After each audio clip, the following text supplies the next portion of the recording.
Bismillahirrahmanirrahim. Alhamdulillahirabbil alamin. Wa bihi nasta'inu ala umurid dunya waddin. Ashhadu an la ilaha illallah wahdahu la syarikalah. Wa ashhadu anna Muhammadan abduhu wa rasuluh.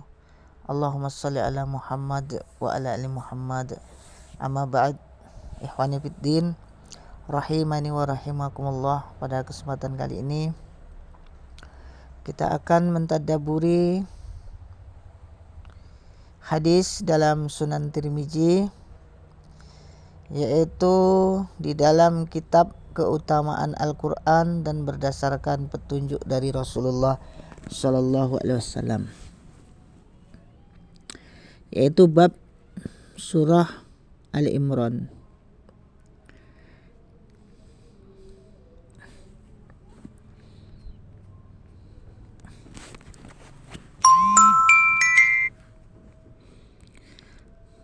Dari Nawas bin Sam'an, dari Nabi Sallallahu Alaihi Wasallam, beliau bersabda, Al-Quran akan datang pada hari kiamat bersama pemiliknya yang mengamalkannya di dunia. Didahului oleh surat Al-Baqarah dan Ali Imran.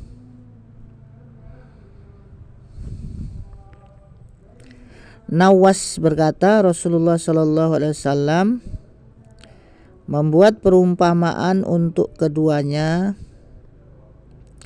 yaitu surah Al-Baqarah dan Ali Imran, dengan 3 perumpamaan yang aku tidak akan melupakan selamanya.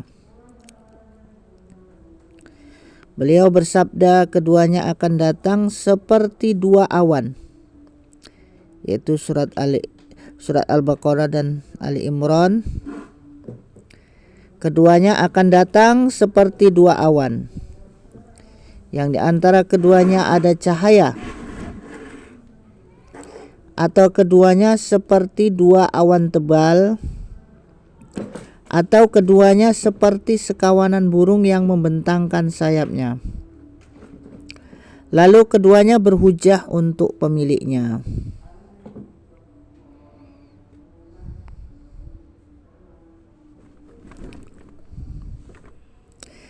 Adapun makna hadis ini menurut ahli ilmu adalah akan datang pahala membacanya seperti ini.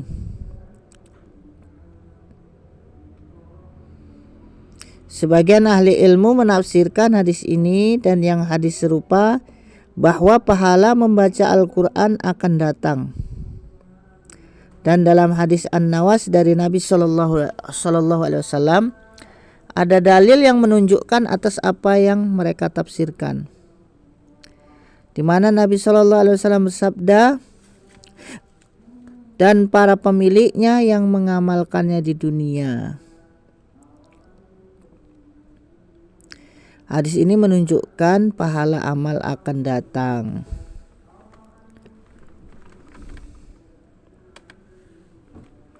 Hadis yang selanjutnya,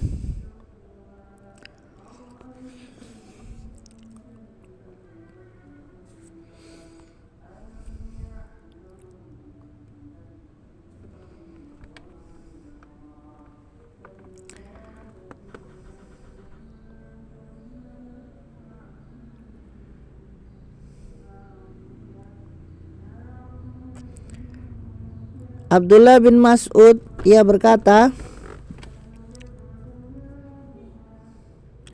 tidaklah Allah menciptakan langit dan bumi lebih agung daripada ayat kursi.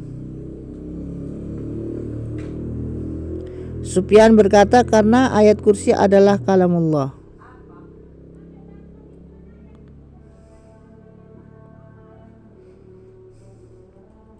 Sementara kalamullah lebih agung dari ciptaannya seperti langit dan bumi.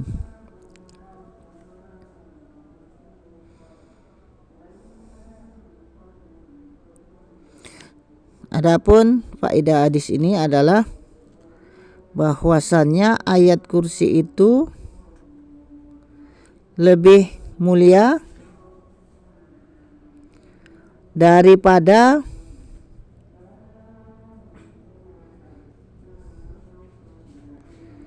langit dan bumi.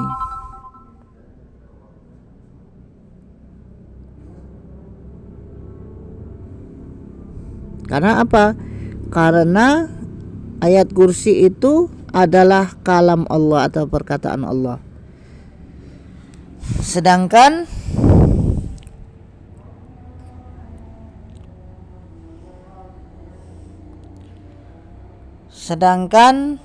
langit dan bumi adalah makhluknya atau ciptaan Allah. Sebagaimana dikatakan oleh Sufyan berkata, karena ayat kursi adalah kalamullah, sementara kalamullah lebih agung dari ciptaannya seperti langit dan bumi.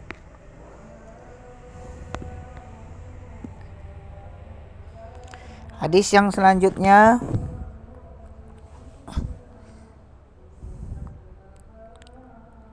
dari Abu Ishaq, ia berkata,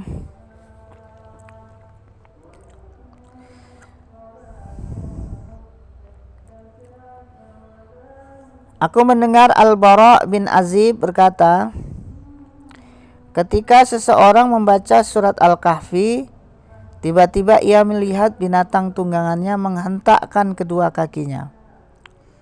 Kemudian ia memandang ke atas, ternyata seperti awan atau mendung. Lalu ia menemui Rasulullah SAW dan menceritakan hal itu kepada beliau. Lantas Nabi SAW bersabda, itu adalah ketenangan yang turun bersama Al-Quran atau turun atas Al-Quran.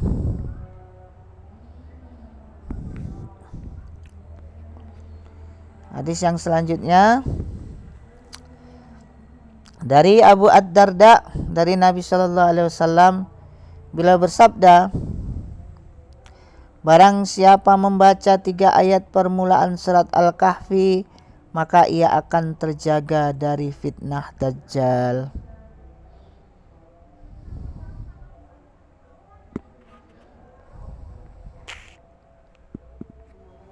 Hadis yang selanjutnya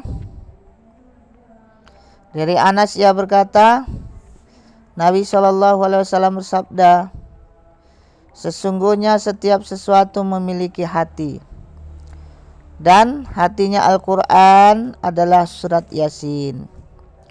Barang siapa membaca surat Yasin, maka Allah akan mencatat baginya seperti membaca seluruh Al-Quran 10 kali atas balasan bacaannya.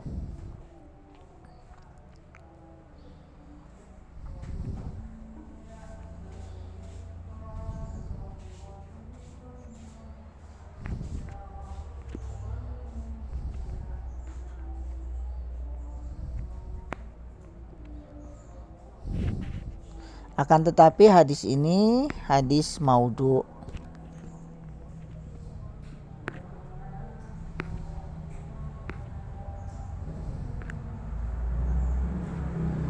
Hadis yang selanjutnya dari Nabi SAW, beliau bersabda,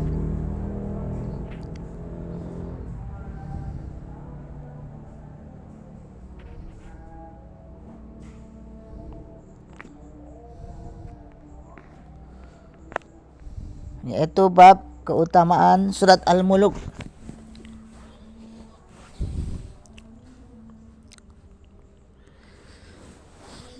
Dari Nabi SAW, beliau bersabda,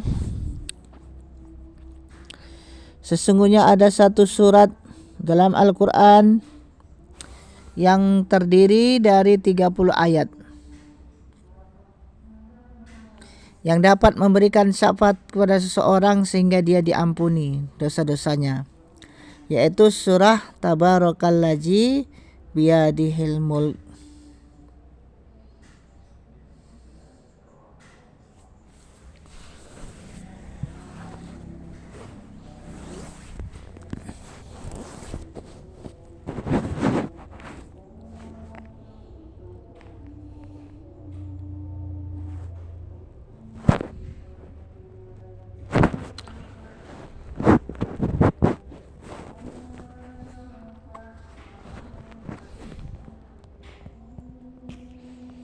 Dari Jabir bahwa tidaklah Nabi SAW tidur hingga beliau membaca Alif Lam Mim Tanzil dan Tabarakalladzi biyadihil mulk.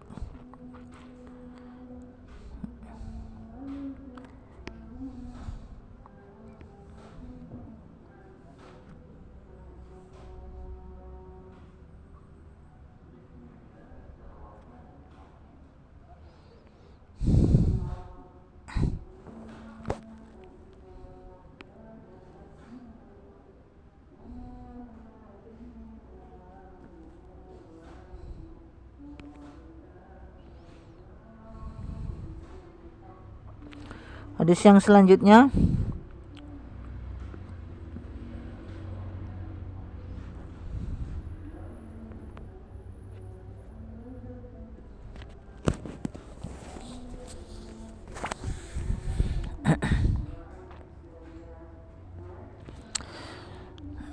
dari Ibnu Abbas ia berkata, Rasulullah SAW bersabda, surat Ijazul Jilad sama seperti separuh Al-Quran. Qul huwallahu ahad sama seperti sepertiga Al-Quran. Dan Qul ya ayyuhal kafirun sama seperti seperempat Al-Quran.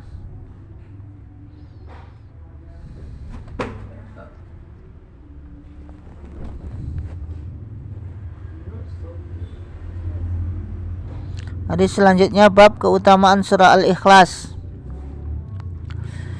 Dari Abu Ayyub ia berkata, Rasulullah SAW bersabda, tidaklah salah seorang dari kalian mampu membaca sepertiga Al-Quran dalam waktu semalam.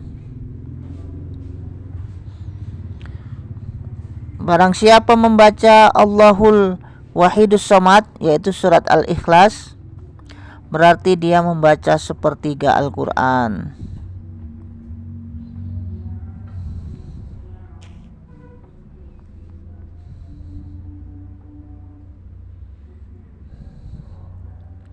Dari hadis selanjutnya masih tentang bab keutamaan surat Al-Ikhlas. Dari Abu Hurairah ia berkata, saya pulang dari perjalanan bersama Nabi SAW. Lalu beliau mendengar seseorang membaca Qul huwallahu ahad, Allahus samad. Rasulullah SAW bersabda, wajib. Aku bertanya, wajib apa? Beliau menjawab, mendapatkan surga.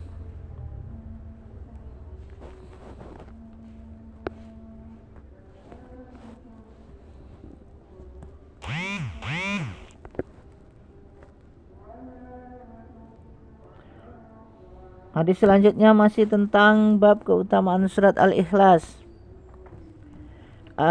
Dari Abu Hurairah ia berkata, Rasulullah SAW bersabda, Qul huwallahu ahad menyamai sepertiga Al-Quran.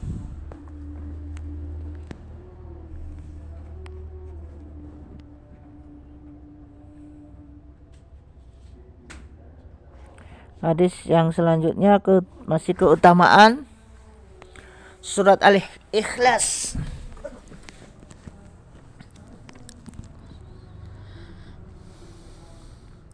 Dari Abu Hurairah ia berkata, Rasulullah SAW bersabda, berkumpullah, aku akan membacakan sepertiga Al-Quran pada kalian. Abu Hurairah mengatakan, orang-orang pun berkumpul. Lalu Nabiullah keluar, lalu beliau membaca Qul huwallahu ahad. Setelah itu beliau masuk. Maka sebagian orang berkata pada yang lain, Rasulullah SAW bersabda, aku akan membacakan seperti Al-Quran pada kalian. Sepertiga Al-Quran pada kalian. Dan menurutku ini adalah kabar dari langit. Setelah itu Nabiullah keluar sambil bersabda, aku tadi bersabda bahwa aku akan membaca sepertiga Al-Quran untuk kalian. Ingat, sesungguhnya ia menyamai sepertiga Al-Quran.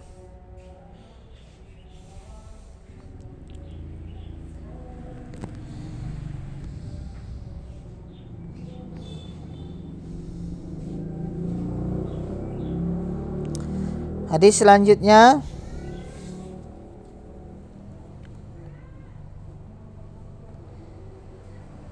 dari Anas bin Malik, ia berkata, ada seorang sahabat Ansor yang pernah mengimami mereka di Masjid Quba.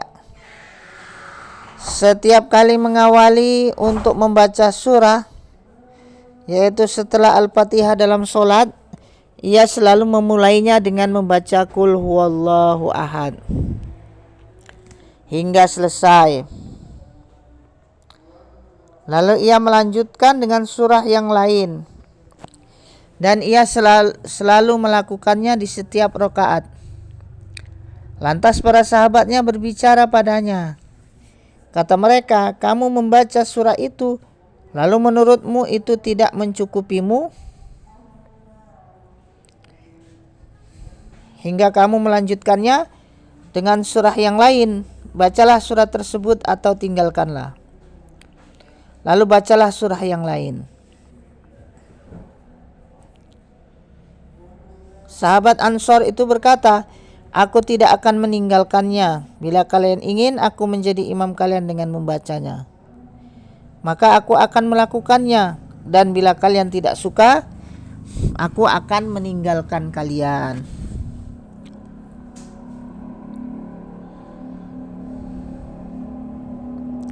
Sementara mereka menilainya sebagai orang yang paling mulia di antara mereka. Maka mereka tidak ingin diimami oleh orang lain. Saat Nabi SAW mendatangi mereka, mereka memberitahukan masalah itu. Lalu beliau bersabda, hai fulan, apa yang menghalangimu untuk melakukan yang diperintahkan teman-temanmu? Dan apa yang mendorongmu membaca surah itu di setiap rakaat? Ia menjawab, wahai Rasulullah, sesungguhnya aku menyukainya. Maksudnya menyukai untuk membaca surat Al-Ikhlas di setiap sholatnya. Rasulullah SAW bersabda, sesungguhnya mencintainya akan memasukkanmu ke dalam surga.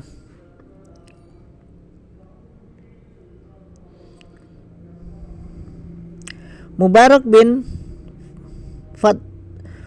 Fadlalah meriwayatkan dari Sabit dari Anas bahwa ada seorang berkata, wahai Rasulullah, sesungguhnya aku menyukai surat ini, yaitu Qul huwallahu ahad. Beliau bersabda, sesungguhnya mencintainya akan memasukkanmu ke dalam surga.